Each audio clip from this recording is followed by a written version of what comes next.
Oh yeah, Grenada, Carrico, PD, Martinique, and the world. Welcome to another Mikey Live. Folks, it is always my pleasure to do the program, boy. You know, when we talk about all that's making the news here in Grenada, Carrico, and PD, Martinique, we also tell you about what's taking place in the region. So folks, all you brace all yourself. We have a real thing to tell all you about. It was a very busy news day today. Now, the first thing that we have to tell you about, boy, Sheldon Alexander charged with child pornography.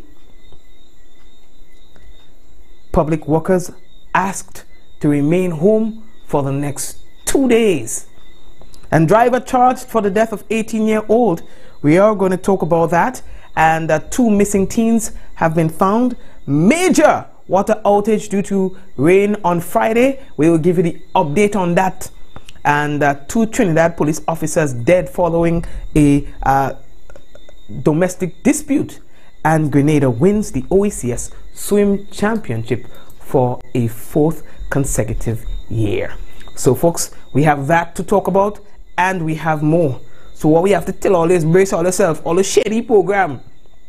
You see, when all the shady program, many other people gets the opportunity to see what's happening here. So all the share the business, share the thing, all right? And for the first time people on the program, welcome. We are coming back. We want to remind you that tonight's headlines was brought to you through the kind compliments of Duty Free Caribbean and the Colombian Emeralds International. When we come back, is real news in Oli Lili Lolo. So get ready. And so it begins, a journey like no other. Jungles so lush, they make emeralds jealous.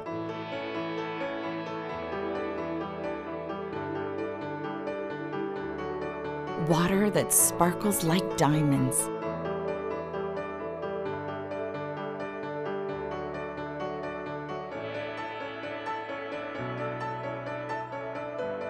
Mountains with more facets than precious gems.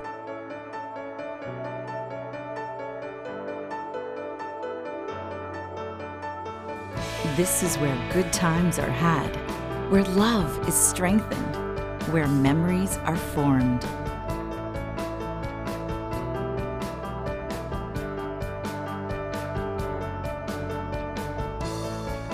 And when it all comes to an end, bring home something that will never fade. Colombian Emeralds International. Bring home more than a memory.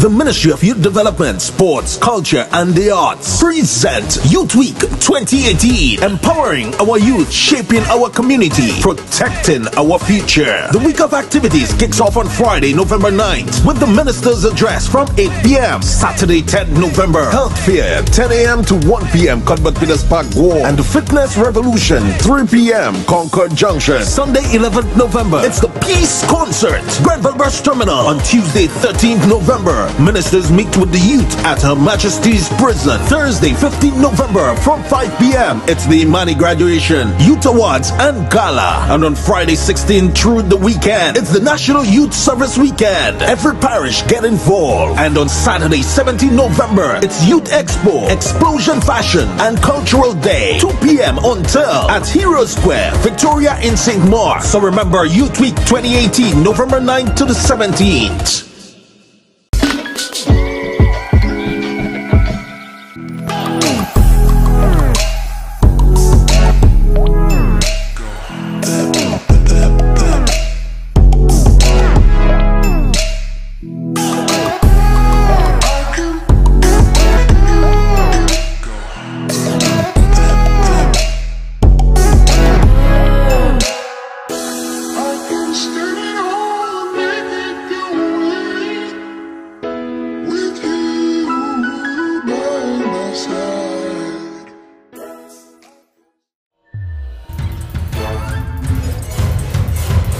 The countdown has begun, and time is running out.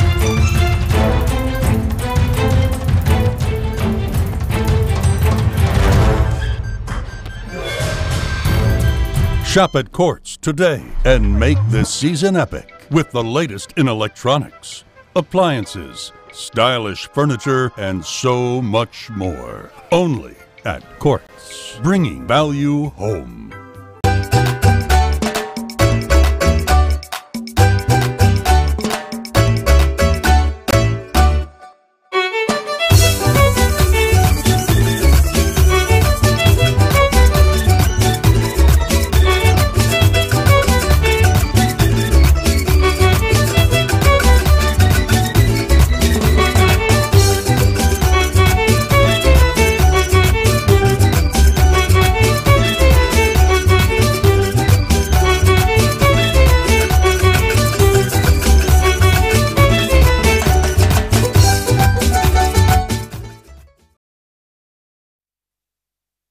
All right, people, so again, welcome to you and your family, and those of you who are on the program for the first time, well, blessings on to you. All right, now folks, the first thing that we have to tell you about, boy, is a very well-known pastor has died.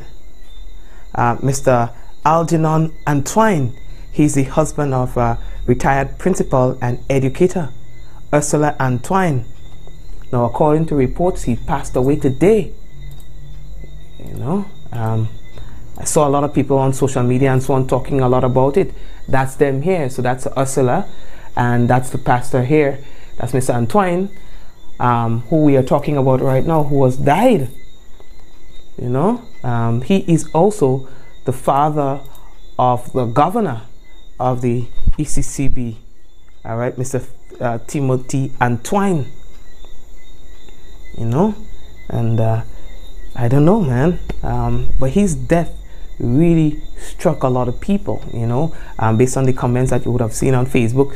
Some of his children as well took to Facebook talking about him and so on, the kind of person he was and how he would have influenced their lives.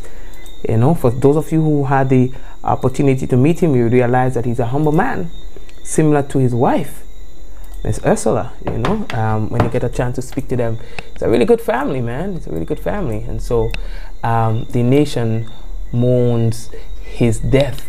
I can imagine what it is for Mrs. Antoine. They're also, I think she's also the pastor of a church as well, you know.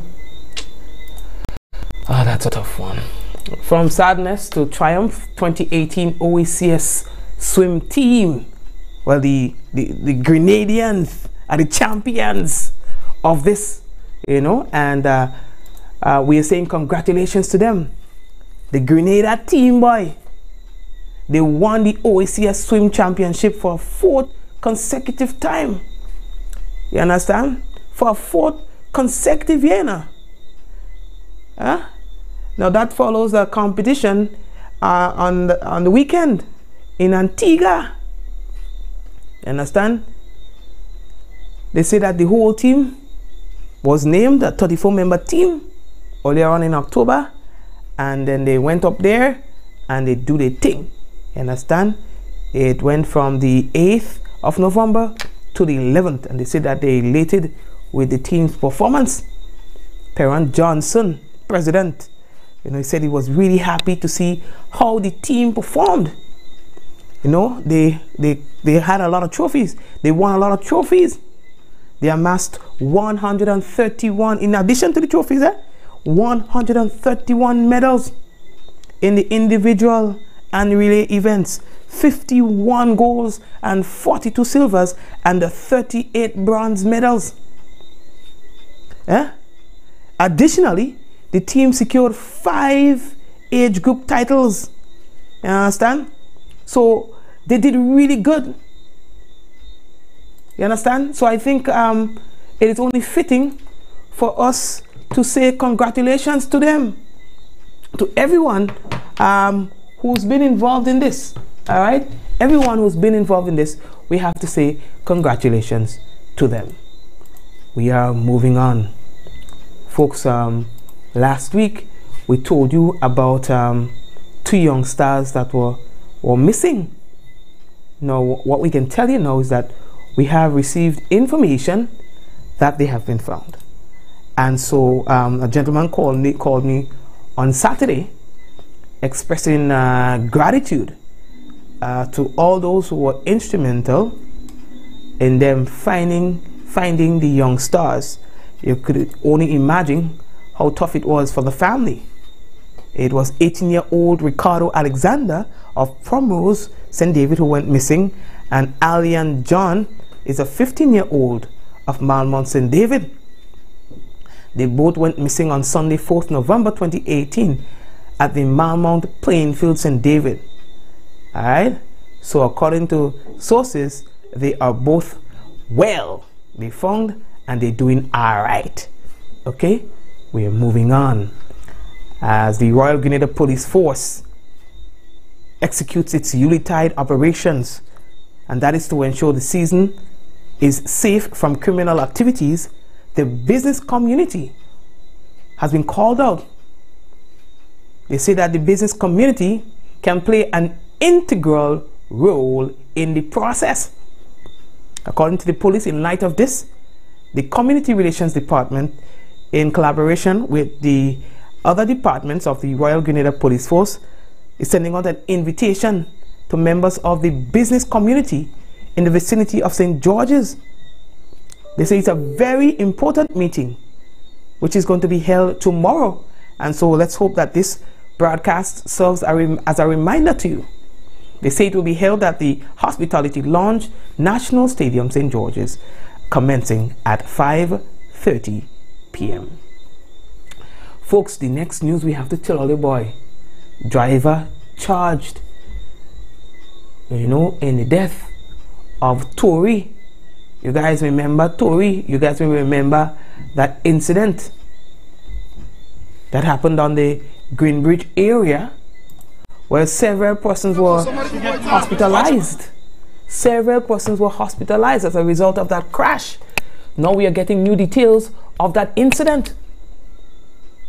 A charge of causing death by dangerous driving has been laid against Michael John, a 25-year-old resident of Concord, St. John, in connection with the vehicular accident that claimed the life of Tory John, 18 years old, of the same address. The incident happened on October 21st, 2018. Now, Tory died after the vehicle in which he was a passenger lost control while traveling along the Queen's Park Bridge there, the main road. The incident occurred at about 10:36 a.m. on that day, that Sunday. 3 of the persons, 2 males and one of whom included Michael John, the driver, and 1 female, sustained injuries and were all hospitalized. You understand? They said the lady get a ride and the others were on their way to some beach cook-up. You understand? Now, John is scheduled to appear at the St. George's Magistrates Court on January 1st, New Year's Day, 2019. He has been granted bail in the sum of $30,000 with 2 sureties following his arrest on November 9th. He is to surrender all travel documents and report to the Grand Roy Police Station twice weekly between the hours of 6 a.m. and 6 p.m. So that's the new details of this incident. This is Tory. I think Tory was buried sometime last week now. You understand? Been involved in this. You understand? Yeah, boy. Really tough one, huh? Really, really tough one. Alright. We are moving on. How are we looking for time? All this is another very interesting story that we're going to tell you about right now. You understand? Sheldon. You all know Sheldon, you know. Sheldon Alexander has been popular on Facebook lately. Sheldon Alexander has been charged with child pornography. 26 years old, he's a construction worker. Now he was arrested and charged on the weekend with child pornography after allegedly sending nude photos to an underage male via a social media platform. I'm making it up. Huh? Sheldon Alexander is of Samaritan in St. Mark. Appeared at the Grove Magistrates Court on Monday, 12 November. Today, charged with the offense of child pornography by unlawfully indulging a child, inducing a child to an online relationship, to a sexual explicit act, or for a sexual explicit act. Would you imagine that? Not my words, words from the police. Charged with the offense of child pornography by unlawfully inducing a child to an online relationship for a sexual explicit act. He's been charged under section 12, subsection 2, 3 of the Electronic Crimes Act. Now, it states that, listen to this, a person shall not knowingly and without lawful justification or excuse cultivate, entice, or induce children to an online relationship with another child or an adult for a sexually explicit act, or in a manner that may offend a reasonable adult on the electronic system. Now, Alexander was granted bail in the sum of $20,000 with one surety. He remains in police custody. So that means nobody gave bail and yet. You understand? This is a very serious offense. Now, this is probably the second such charge. You understand? Second such thing.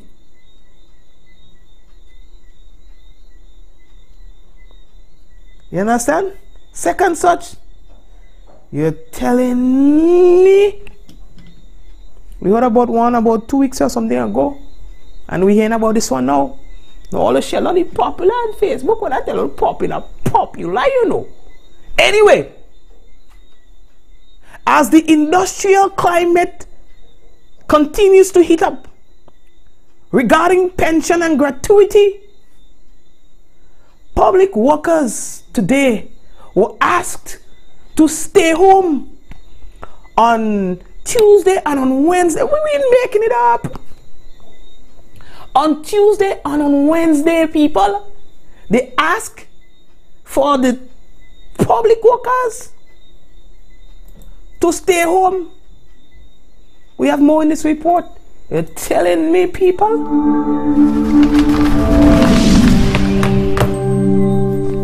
As the industrial climate continues to heat up regarding pension and gratuity, public workers were today asked to stay home on Tuesday and Wednesday by its bargaining agent, the Public Workers Union.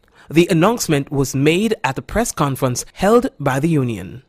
This evening, the Public Workers Union wants to let the general public know, and its membership especially, that we would be using the first 48 hours to remain at home, to calculate our gratuity, to determine why we should sacrifice ourselves into poverty for 2%.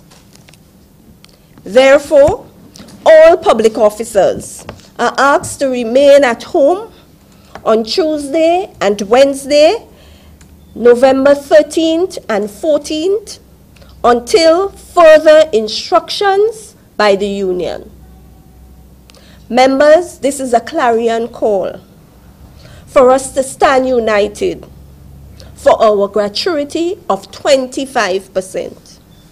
Remember, parliamentarians are already receiving a gratuity of 20% every 4 years.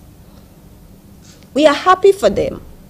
But we too must also receive our true gratuity of 25% after 26 and 2/3 years. And we say there must be equity. We call for equity. Whatever one receives, the other must also receive. You are good for 4 years? Of course, we shall stay for 26 years, 26 and 2/3 years, but give us our true gratuity of 25%. Government continues to maintain that it cannot afford to meet the demands of the unions. What happens next is left to be seen. For Mikey Live News, I am Mikey Hutchinson. Yes, and we will get a quote from the government in a moment.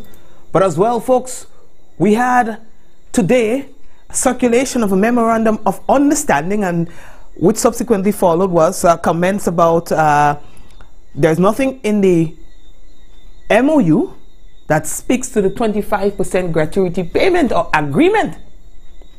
Now we had Mr. Andrew Augustine, who is the first vice president. He's the first vice president of the Public Workers Union, explaining that that has never been a concern, that it was already understood. The 25% was already understood. In other words, that matter is not done for discussion. Hence, it was not included in the MOU. About changing that very important element of the MOU. In fact, it was clearly understood that everything was certainly going to remain the same except for the combination of few points, which included the combination of NIS and government's contribution to give us the 70% pension as the base. Gratuity was never something that was considered to be off or not part of the equation in that discussion. So therefore, we want to emphasize that any misinformation in regards to that, or any alluding to the fact that 25% was not a valuable consideration, is inconsistent with discussions that we've had at the table, inconsistent with the position of all the trade unions who sat at the table in discussing the gratuity and pension. So therefore, we are now at this impasse, and we are taking some time off to contemplate, to discuss, and to calculate what the whole issue of our gratuity and pension, along with our fellow brothers and sisters. And that still, there might be some people who still have a little doubts as to what is this issue all about, all right? And to shed some light on it is the Public Relations Officer of the PWU, Mr. Brian Grimes. Now, what is the genesis of this matter? We all know that before the 1958 Pension Act, people who got pension under that act would be able to go home with at least 100%, over 100% of their last salary, because they are getting both NIS and government pension, which is 66.67%. Politicians, parliamentarians, they get that along with their handsome gratuity. It was told to the unions, that this is not sustainable as far as the country is concerned. So in the national interest and in the interest of the workers that we represent, we went to the table and we negotiated, and we reached so far to a point where we say, okay, at least 70% of our will go towards the pension, 70%. So workers can get at least 70% of their last salary. I dare say this is a great concession on our part, right? As far as the workers are concerned, as far as the trade unionists are concerned. However, we have the national interest at heart. Where we draw the line is when our gratuity is being attacked. We are speaking about a formula that has been utilized, and it has legal entrenchment of 25%, right? The government arbitrarily, in the still of the night, changed it to 2%. What is the implication of that, right? I want to tell you what is the financial implications. It means, therefore, and I'm just going to use two examples. A worker who has $22,000 per annum salary, based on the 25%, what they should get as a gratuity is $49,000. What the government is proposing, the 2%, they will get $3,900. $49,000 versus $3,900. Our next scale of $37,000, our proper gratuity would mean that workers will get, at the end of it, the lump sum of $81,000. What the government is proposing is a sum of $6,500. $81,000, $6,000, basically. $81,000 versus $6,000. This disparity is too glaring. It is too much. What does that mean for our workers? It means now that they have to face mortgages that they may not be able to pay, possible repossession of their homes, the inability and the fact that they will be incapacitated in terms of sending their children to universities. If they face illnesses, they have limited amounts of money. And if they want to go and have pleasure in terms of a trip, whatever it is, they will be severely disadvantaged. Thank you very much, Mr. Grimes. But in an address to the nation, we had Sister Beryl Isaac, who is the Secretary to the Cabinet and Chairman of the Negotiating Committee for the government, saying that, hey, the government just cannot afford to meet the demands of the unions. Preliminary costings have shown that if government were to agree to the demands of the unions and associations, this will add upwards of $21 million annually to the payroll, bringing the cost of pensions to approximately $74 million annually. This provision of the 1958 Pension Act must be reformed, as the state cannot finance this cost.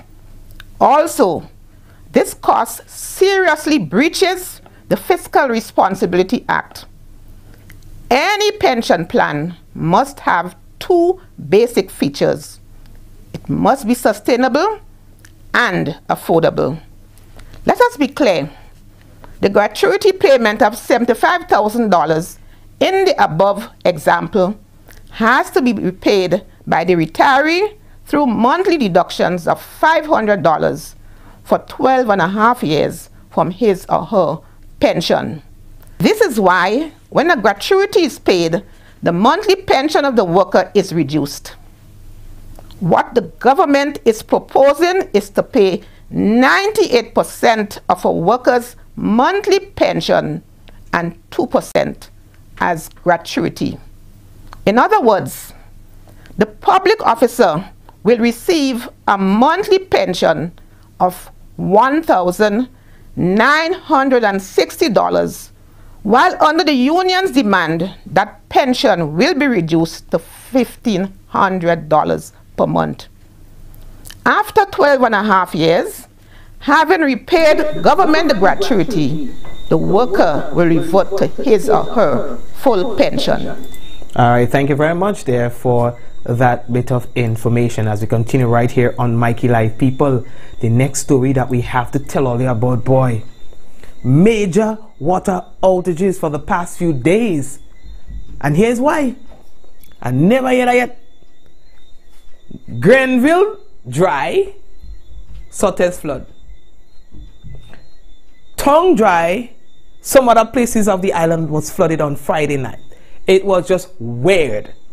So much so that it caused severe damage to Nawasa's water systems.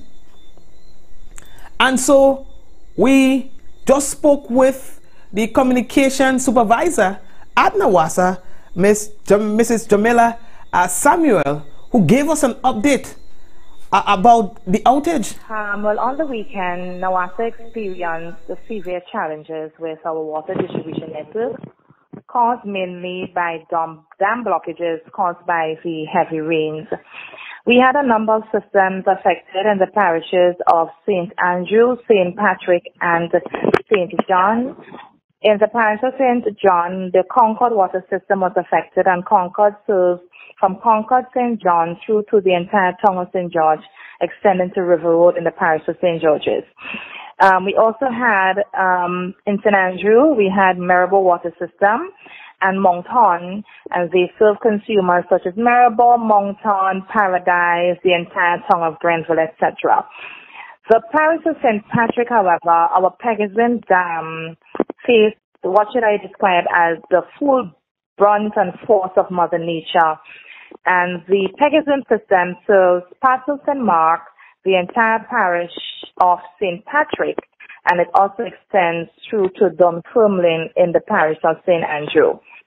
In terms of restoration efforts, we were able to have a supply from Moncton, Concord, and Maribor water systems up and running during the course of the evening on Saturday. However, the 3 dams serving the Pegasus water system, that's Chachal, Zulu, and Montreal, those systems remained affected up to today, Monday, November 12th. Our teams, they have been working assiduously, should I say, since Friday night and into the entire weekend. We made some headways in our restoration efforts today. We were able to clear a small portion of affected dams to enable water distribution to the treatment plant. We are anticipating a complete restoration of the dam. So it's not the treatment plant for distribution, but complete restoration of those affected dams to conditions prior to the rains within the next 3 weeks. Of course, this will not be possible if we have a similar occurrence as we would have had on the weekend.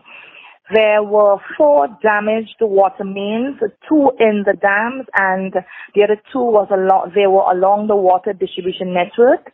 Those were addressed prior to the reopening of our water systems.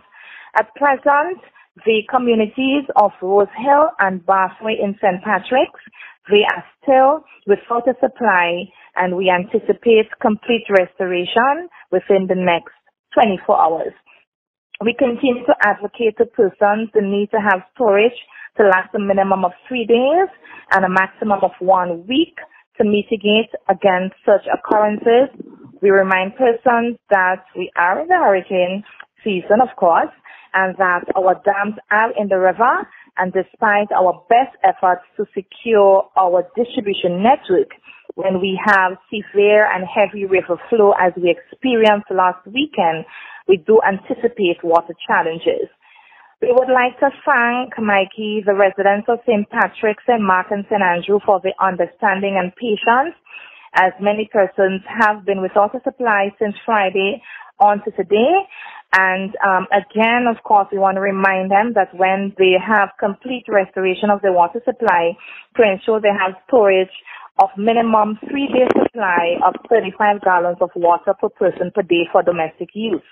And NAWASA's Board of Directors and Management would like to place on record our commendation to our employees from our production and quality and transmission and distribution departments in the affected parishes, because they went beyond the call even when they were challenged with water interruption to their homes as well. So we can say that we are almost there with restoration. We anticipate within the next 24 hours, Rose Hill and Bathway in St. Patrick, they would have complete restoration of their water supply. All right, thank you very much, Tamila, for that update. Suzette, please don't forget the task that we gave you last week. All right, please don't forget the task. All right, Suzette. Okay, thank you again, Jamila. We are moving on. Earlier in Carriacou and Petit Montaigne, a group of young stars, children, were tasked with cleaning up some debris and junk and stuff like that. You understand? Because it's we that are doing it. The people who just clean up the garbage is not the ones who just be putting it down. So several primary school students, you understand? They all got involved and they do a thing. You understand? And I thought it was really, really nice. You understand? So big them up. Big them up. our little island. And that them kind of story you don't get nowhere else. You understand? Gorina. All right, so we are in the month of November, and as we celebrate Tourism Month, we held a cleanup in the area of, well, in Carriacou today with the schools. We have targeted all the primary schools on the island. And here with me, or the other schools did their cleanup, but here with me is the environmental club of the Hillsborough Government School. Say good morning. Good morning. All right, so how our camera personnel, can you please come? Let's speak to the kids. Come. All right, so and how was the experience today? Good. It was a good experience. Do you have anything to take away from this? Yes. All right, so who wants to speak first? I'm Amara Kutin. I am from the Hillsborough Government School. I am in grade 5. Along with the environmental group, we assisted the Tourism Grenada Authority. Grenada Tourism Authority, let's go again. We assisted the Grenada Tourism Authority along with Grenada Red Cross. And also NADMA with the cup. Oh, sorry. Let's go again. The Royal Grenada Police. The Royal Grenada Police Force. And the person with the camera, let us get your face and your badge, NADMA. So, thank you all for your support on this. All right, so let's speak. All right. We started from the Lauriston Airport and we are heading to Hillsborough. Okay, nice. So while we were cleaning up by the airport, we picked up some of the garbage. All right, so let us have a look at some, not all of the garbage. These are just some of the garbage in one area from the airport stretch. All right, so let's go ahead. So we'll want to encourage people to stop littering, because littering is our main problem to make the island. It makes it look untidy. Makes it look untidy and encourage mosquitoes to breed. Great. Anybody else? Anyone remember the theme for Tourism Month? Yes. All right, so let's say the theme together. Keeping Grenada, Carriacou, and Fiji pure. And what are we going to do to keep the island pure? Stop littering. We stop littering. All right, so someone is going to stop littering, and if we see someone littering, what do? We pick it up. We tell them to pick it up, or we pick it up ourselves. All right, so thank you very much for the support, and thank you to all the schools who participated today. Thank you to our environmental teacher, Teacher Ruby. Say something to the camera. Keep Carriacou, Grenada, and Fiji Martinique clean. All right. Thank you very much. Keep Carriacou, Fiji Martinique, and Grenada clean. You see all the people who do the work? That's not necessarily the ones who does dirty the place. No? You understand? People are just dump. You understand? Anyway, let me leave that talk there. Thanks, guys. Oh yeah, here we're going on, boy. In Trinidad and Tobago, boy. 2 police officers dead. 2 police officers dead following a domestic dispute. Look them. Those were happier times. Woman constable Raquel Rene. You understand? No. Raquel Rene Rachel Keeps, 27 years old. She was killed. They said that she was a victim of domestic violence. And she ended a turbulent relationship with her killer 2 months ago. So they're saying 2 months ago, she ended the relationship.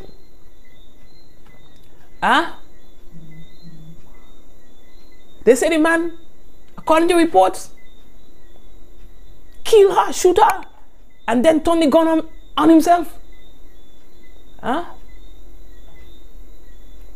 No.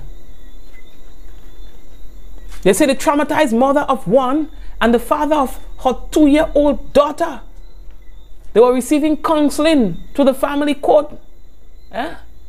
But she vowed that she was going to move on with her life despite. They say that to both of them, the child meant the world, but they just couldn't go wrong properly. You understand? They say it's bacchanal and blows and thing. That's according to reports. Huh? Chano. Yeah, boy, so that is it right there. Now, according to reports, the Beretta pistol, which was used by the officer to kill the woman, was an illegal weapon. They say that the gun found on the scene of the murder-suicide did not belong to the police services. In other words, people would have assumed that he discharged his firearm that was given to him as a police officer. But they are saying, no, no, no, that gun, nah, nah. It doesn't belong to the police force. You understand? They say that it's unclear how he came by the gun, how he came by an unlicensed firearm. So they said it was sent to, for ballistic testing in an effort to trace the origin of it. Alright? And they say that they are not sure if it was used in any other serious crimes. You understand? But people, that was a serious situation right there. So, according to reports, killed the woman and then turned the gun on himself. The next story that we have to tell all there about, boy. Facebook, some Facebook users today run around like chicken without a head when they realized that their page was not responding as the site was down for a brief moment. You understand? People who tried to access the social media site saw a message, an error message, saying, sorry, something went wrong. We're working on it and we'll get it fixed as soon as we can. Facebook appeared to have gone down just around 1 p.m. Now users immediately started to report that it was down. You understand? But they say after about 30 minutes or so, it came back. You understand? They say people run around like chicken without a head, boy. People try to post things on Facebook and they can't get you. You understand? Yeah, no. Somebody say, Mikey, my time running out.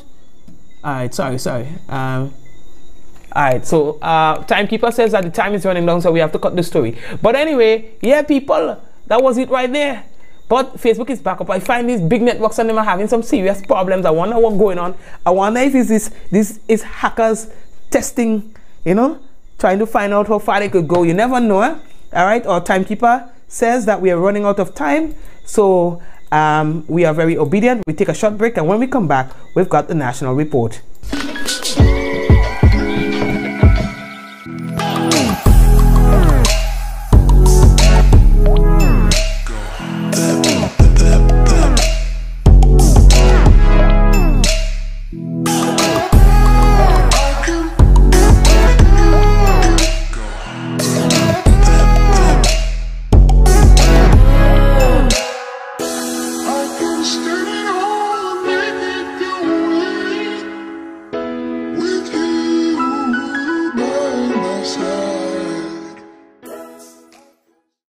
Listen to what you had to say and turn up the old rules, because losing what you paid for is just wrong. Now, lost data and talk are a thing of the past. Only Digicel gives you unlimited rollover data and talk. Just buy and renew your QuickPick bundle before it expires and keep what's rightfully yours. Never lose what you don't use. Go to My Digicel app to bundle up and roll over today. Digicel.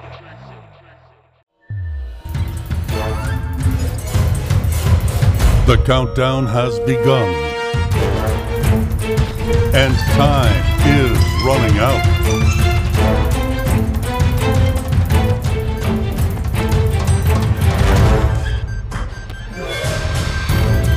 Shop at Quartz today and make this season epic with the latest in electronics, appliances, stylish furniture, and so much more. Only at Quartz, bringing value home.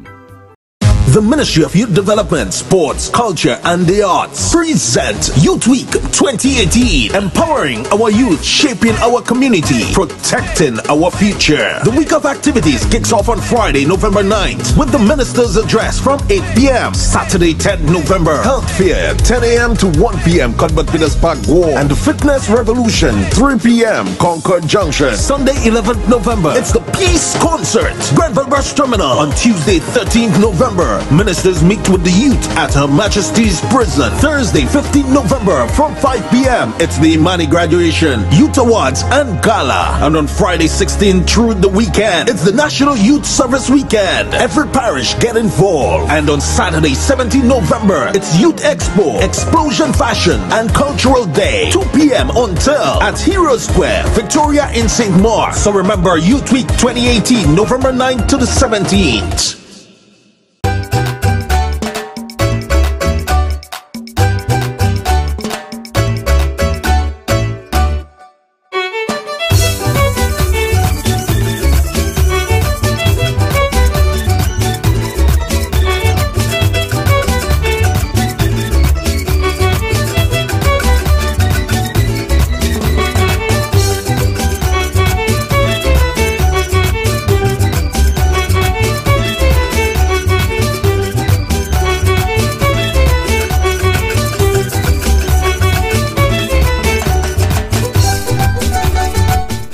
All right, friends, and of course, it is now time for the National Report.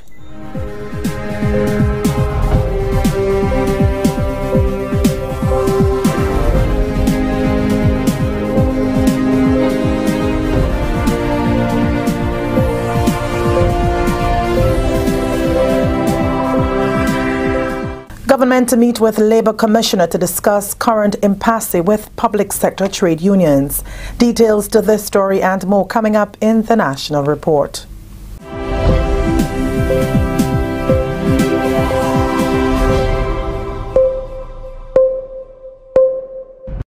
Welcome back with the National Report for today, Monday, November 12th, 2018. I am Wendy Edmond. Government will seek the intervention of the Labour Commissioner as part of efforts to resolve the current impasse with public sector trade unions. This was communicated to the President General of the Grenada Union of Teachers and the 3 other executive members who met Monday morning with the Chairman of the Government's Pension Engagement Committee, Mistress Beryl Isaac. Government has since received an invitation for a meeting with the Labour Commissioner, which it promptly accepted in a bid to resolve the impasse. At Monday's meeting, Mistress Isaac also relayed to the union representatives government's desire to return to the negotiating table to further discuss the issue of pension restoration and reform, but it will not do so under duress.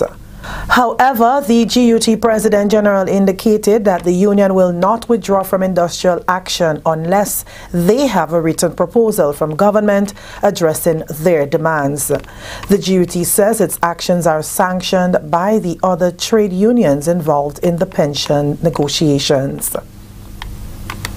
The government negotiating team says it has been honoring both in spirit and in letter the provisions of a memorandum of understanding signed with public sector unions on the restoration and reform of pension for public officers. The union's claim is that there was an agreement to 25% gratuity, but Chairman of the Government's Pension Engagement Committee, Mistress Beryl Isaac, says that it is not what is on paper. She offered a full explanation during a recent interview with Mr. Philomena Robertson, Press Secretary to the Prime Minister.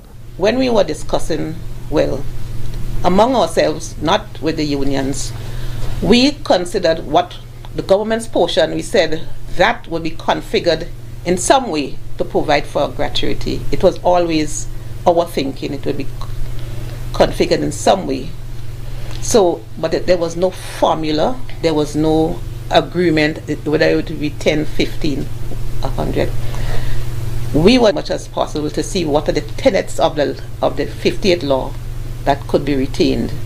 And in the earlier discussion, we looked at the 25%, but when the calculations were done, and even before we had Ministry of Finance run the figures, we saw that from the pensions perspective, what was coming out government, it would have been manageable, but from the gratuity, it would have strangled the government, and this is not something that we could put for the country.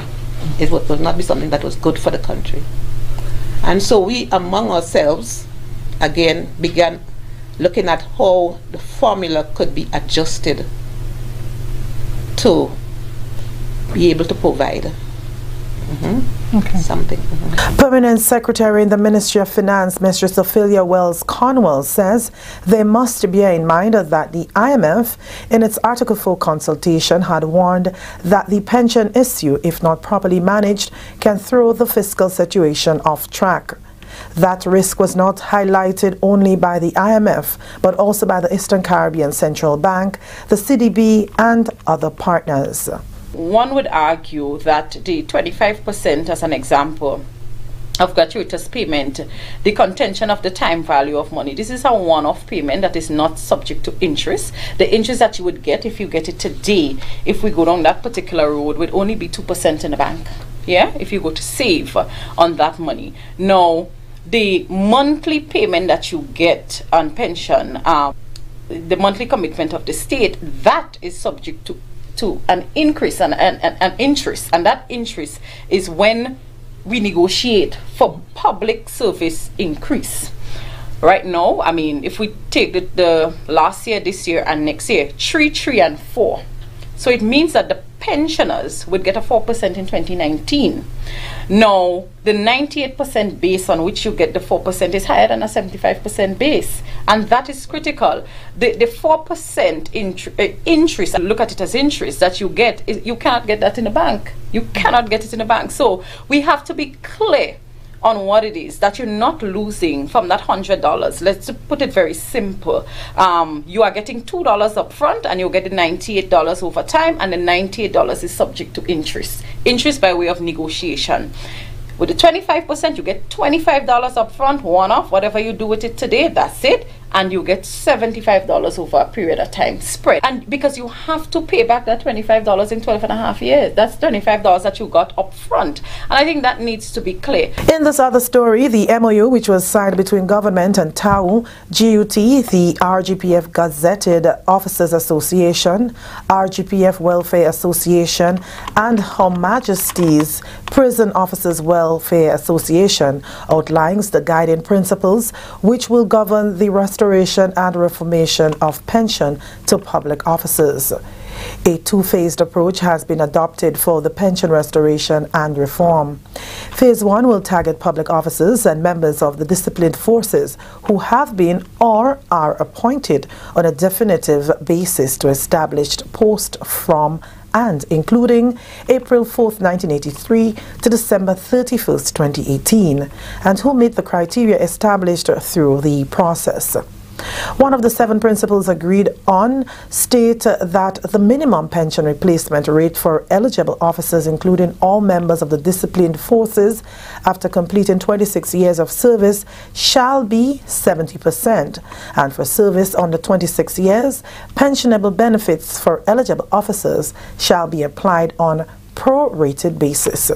It also states that on the determination of the overall cost, the parties agree to negotiate a payment arrangement for the retroactive amount that is based on affordability. The agreement reached shall be catered for in the annual targeted expenditure and based on cash flow, and where the government foresees a challenge to meet the annual payment, the parties will meet during the budget consultative process to revise the targeted amount. The MOU also states that the parties will explore varying options to reach a mutual settlement with respect to the retroactive cost. This is the National Report. More news after the break.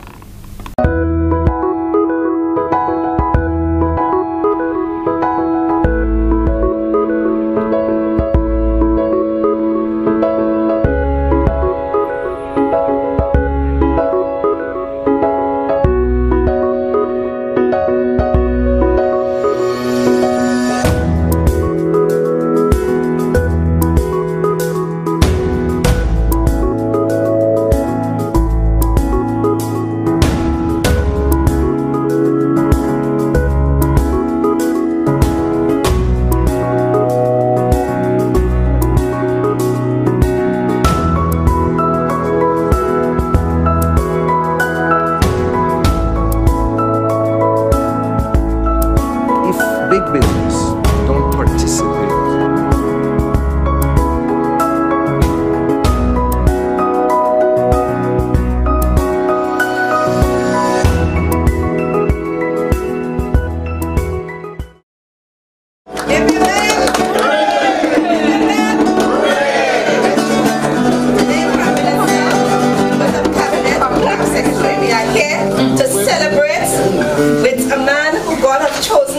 This wonderful nation.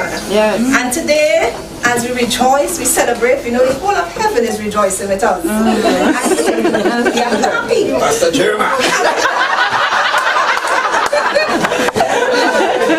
are happy to know that God has kept him for another year. And as we celebrate today, we lift this glass in honor of you for another birth.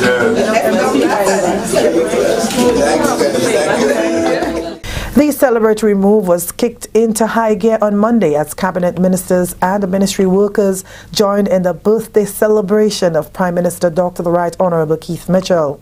A small contingent of the staff of the administrative department took the time to ensure that the Prime Minister's day on the job was not an ordinary one, but one that depicts another milestone in his life.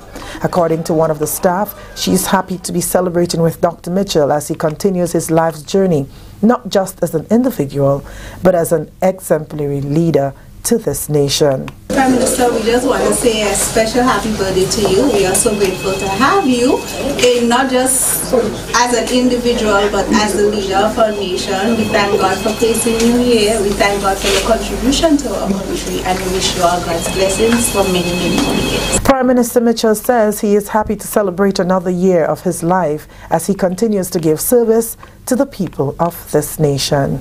We are in service to our country. And as I told my colleagues a while ago, my only wish is when I'm out of this job that the progress continues. That's my wish. You know, it will hurt me to know, because I've seen it happen over and over in the Caribbean when leaders leave, which we all have to, that the thing goes down. It should not happen that way. In other words, it's a reflection of my leadership if the progress doesn't continue, and I would feel bad about it. That's a fact. One's ability to lead and to guide is also to prepare for your leaving. And therefore, if I leave and the thing goes down, then I have to take some responsibility for it. And that's a wrap for the National Report for today, Monday, November 12th, 2018. On behalf of all of us in the newsroom, I am Wendy Edmond, thanking you for viewing. Thank you very much, Wendy, and I hope that was a bottle of yellow tea or something like that. Birthday, bad celebrating birthday with champagne and things. That raining again, you had to have something strong. You know what I mean? When you're making a speech, after you reach 60, you ain't nothing about champagne and celebrating. That's for when you know, that's for below 60. When it's 60 and thing, you have to make sure you get something strong.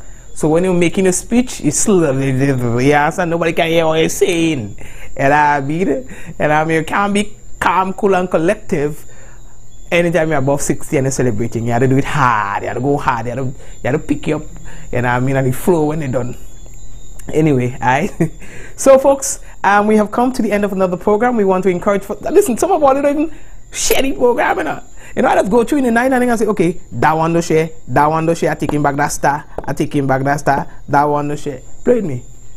So for those of you who have not yet shared the program, please remember to do so right now. We also have our website, MikeyLive.com. My name the one who's seen it. That's Mickey. My name is M-I-K-E-Y. So MikeyLive.com, and you'll find a lot of stories that you heard tonight posted on our website. If you have any information for us, you can always hit us up on our Facebook page. If you have any concerns or questions, you can do the same through our Facebook page. We're always willing to hear from you, your feedback, your recommendations. All right, so feel free to connect with us. All right, that's as far as we can go for tonight. Let's big up some names on the program, and we have to big up all the viewers on WPG10 right now. Okay, so let's big up Della, Shireen, Kireen, Nika, Esther, Raven, Ezran, Shomin, Spice Girl, Ala, Kirin, Daniel, Colette, Rolander, Patsy, Zaka, Nika, Rachel, Sharon, Who else is with us? Brenda is with us as well. Okay, and I see we see Richard already. All right, guys. Okay, right. So good. Angel and everybody else, man. All of all your real names and too many names. So Melly is with us. Bihari, Daniel. Well, we see Daniel. Trevelyn, Laurelyn, Wendy Ann, Hazel, Lisa, and everybody else, man. Big up all yourself, right, Deslin? Big up all yourself and thing. Carolyn, big up yourself as well. Folks, we had a very nice meeting for the members of the Grenada leg of the Mikey Life Helping Hands Foundation, and we're going to be telling you more about this organization as time progresses. We are trying to impact the world. We are trying to change lives in a positive way. We are trying to help people, all right, who we can help.